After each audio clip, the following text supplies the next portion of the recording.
sabedoria está em não pensares que sabes aquilo que não sabes. Isto vai endereçado àqueles que criticam as coisas de que, frequentemente, nada sabem. Platão completa este pensamento de Sócrates ao dizer: tentemos primeiro torná-los, se possível, mais honestos nas palavras. Se não o conseguimos, não nos ocupemos mais deles e não busquemos mais do que a verdade. Tratemos de nos instruir, mas não nos aborreçamos. É assim que devem agir os espíritas, com relação aos seus contraditores de boa ou de má fé. Se Platão revivesse hoje, encontrariam as coisas mais ou menos como no seu tempo, e poderia usar a mesma linguagem.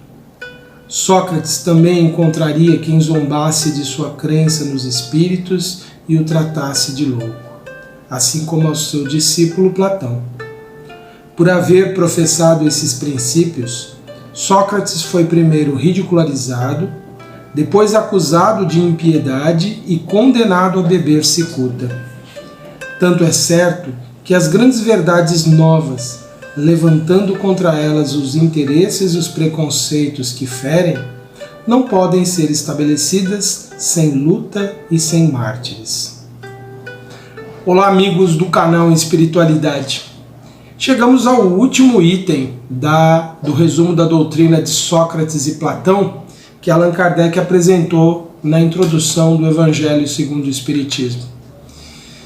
Temos nesses nossos programas abordado esses itens, trazendo algumas informações. Não nos foi possível aprofundar em todos eles, como seria desejável num estudo comparativo entre uma doutrina tão ampla como é a de Platão e Sócrates, com outra doutrina igualmente ampla como o Espiritismo. Mas tentamos nesses períodos, nesses nossos programas, trazer algumas dessas reflexões.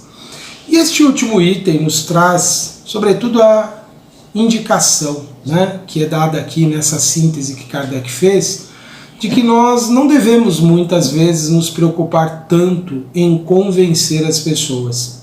Pelo menos num primeiro momento, uma análise assim imediata desse item, nos leva a pensar isso. Há pessoas que muitas vezes não estão preparadas para novas ideias.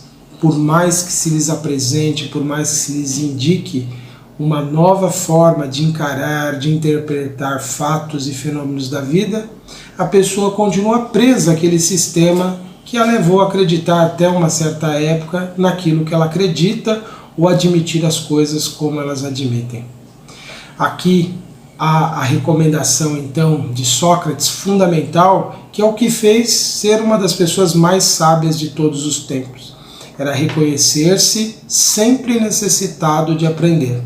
Em outro programa atrás, acho que nós falamos sobre isso, sobre só sei que nada sei, e que Sócrates se tornou então muito sábio justamente porque ele não tinha ideias prontas, ideias comuns, não era uma pessoa propensa apenas a concluir que o que ele já tinha aprendido estava certo, era uma pessoa que estava num movimento permanente de aquisição de conhecimentos. E ele tentava fazer as pessoas perceberem isso.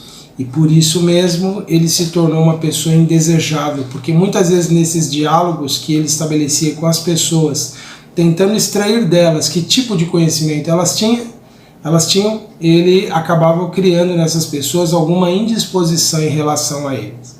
E às vezes essa indisposição crescia e se tornou a ponto de acusá-lo de impiedade, ou seja, de que ele não tinha fé nos deuses que eram ali a crença corrente naquela época. Mas quem lê os diálogos de Platão também percebe que em alguns momentos Sócrates faz menção a essas crenças. Outros dizem que ele corrompia a juventude justamente porque ele trazia um posicionamento de maior reflexão, de maior cuidado em dizer-se portador da verdade. E isso para algumas pessoas é muito incômodo, você mexer com as ideias como elas estão estabelecidas. Isso é algo que tem sido motivo de grandes conflitos para a humanidade. E foi também o que aconteceu com Jesus em seu tempo, em meio ao povo que o recebeu e entrou em contato mais próximo de Jesus. Também muitos ficaram incomodados com as novas ideias, com o aprofundamento que Jesus trazia para eles naquele tempo. E é assim até hoje. Todas as pessoas que trazem novas ideias sempre acabam tendo grandes dificuldades, grandes resistências. E isso é natural. E num plano menor, nós podemos pensar que as pessoas que de alguma forma trazem contribuições significativas, importantes nos meios onde elas vivem, elas nunca vão ser pessoas que serão uma unanimidade, que serão consideradas por todos como alguém de valor, como alguém respeitável. Geralmente as pessoas que tentam fazer aquilo que está mais próximo do que é o certo, geralmente elas são muito criticadas, elas são muito combatidas. Qualquer um que tenta estabelecer então algo que aproxime mais as pessoas daquilo que seria, entre aspas, a verdade, sempre será muito combatido. Ou aqueles que tentam trazer uma contribuição relevante, significativa, também serão combatidos. Obviamente que essa ideia nós não devemos levá-la para essas questões que envolvem as disputas entre grupos que têm ideologias conflitantes, que se degladiam.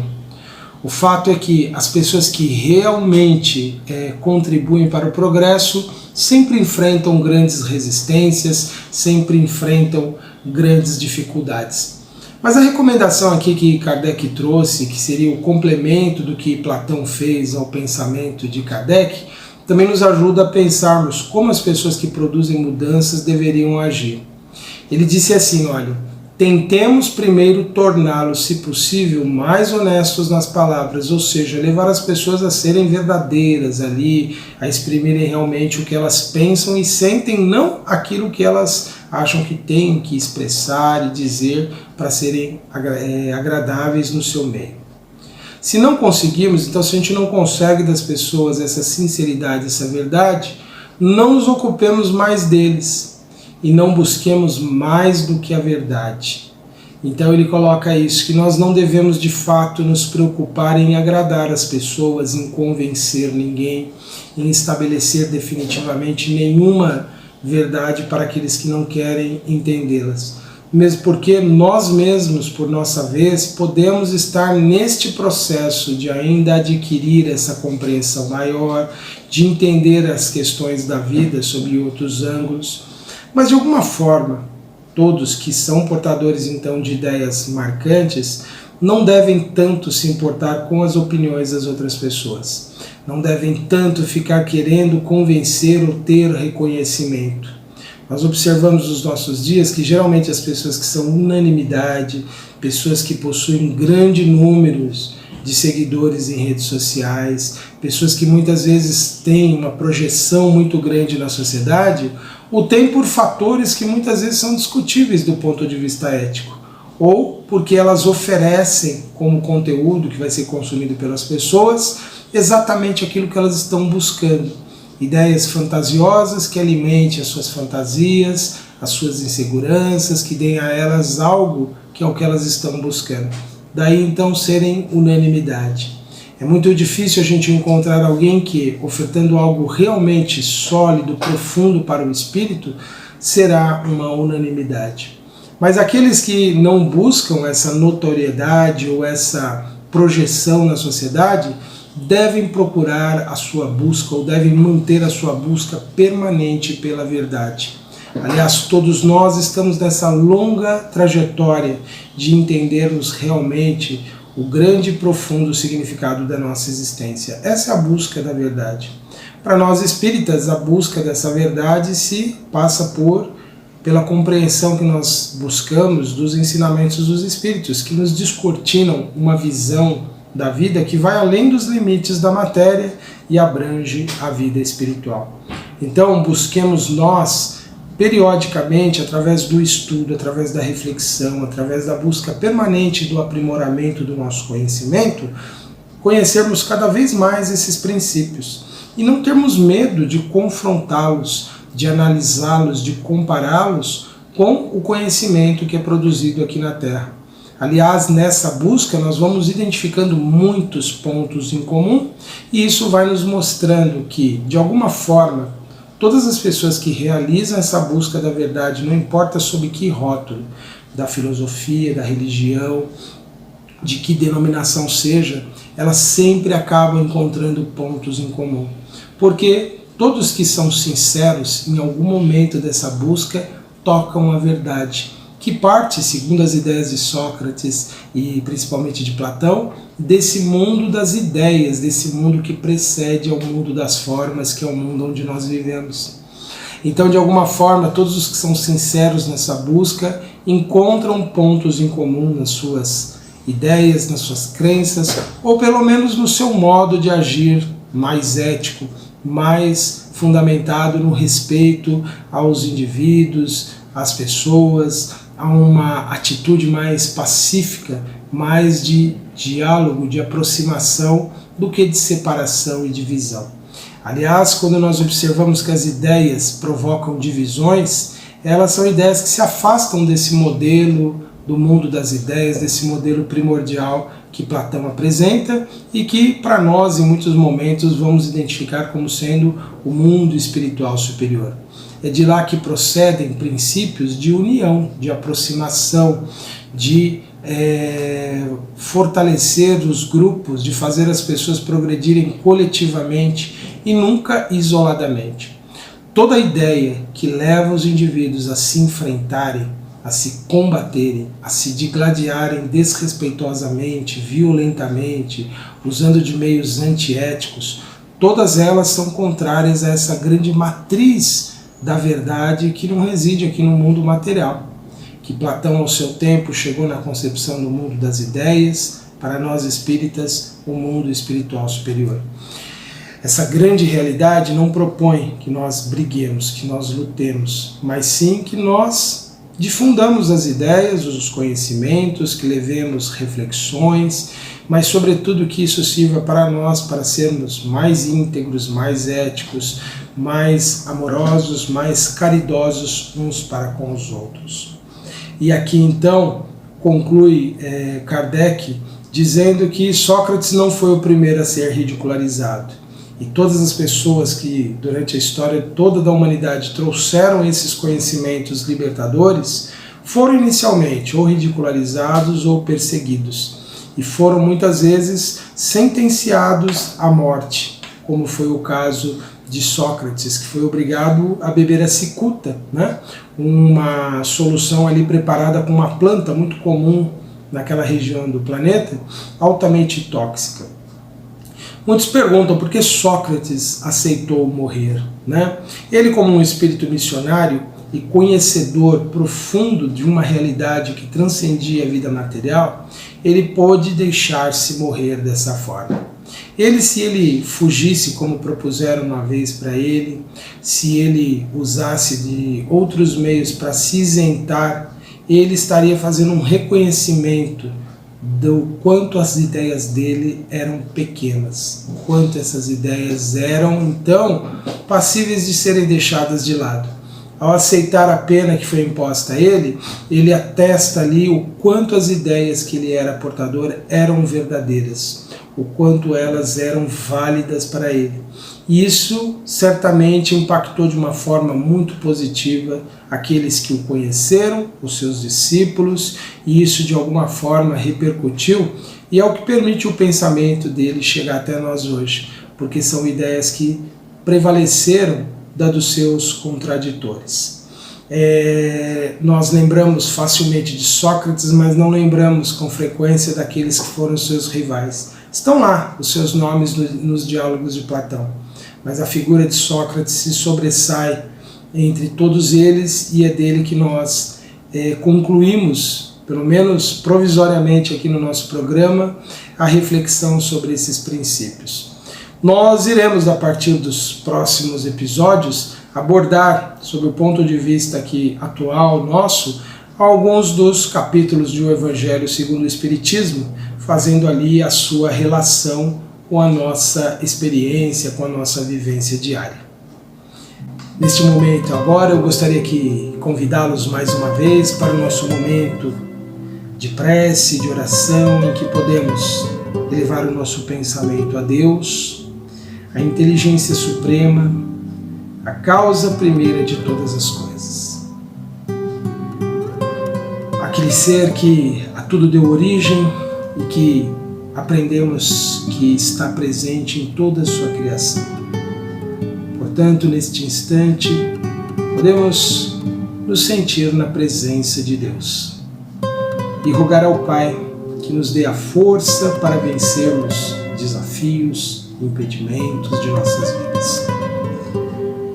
Que todos possamos, Senhor da vida, triunfarmos de nossas experiências, realizando o melhor em nosso favor e em favor dos nossos semelhantes.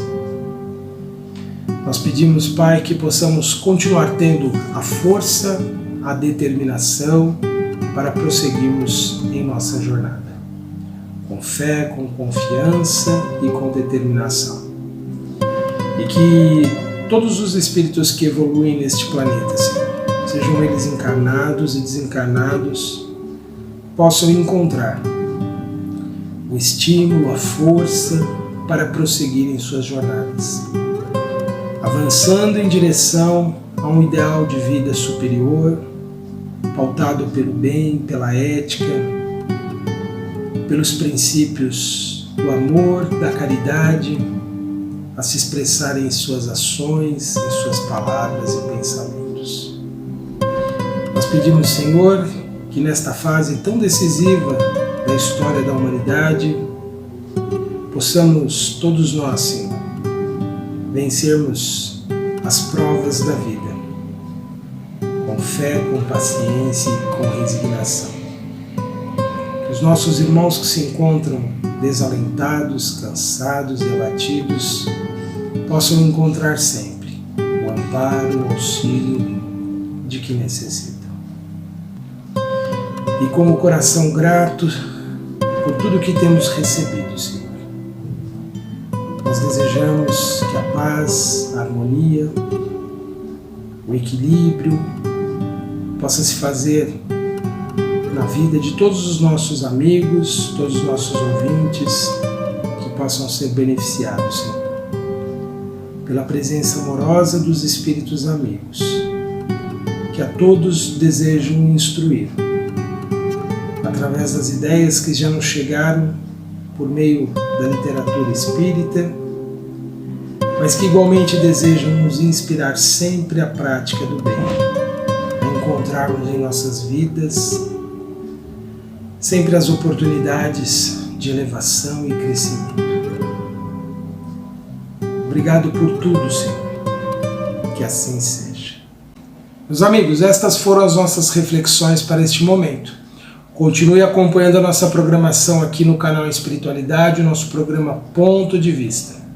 Acompanhe também as nossas outras atividades no site antenormorais.com.br. Um grande abraço a todos e até a próxima.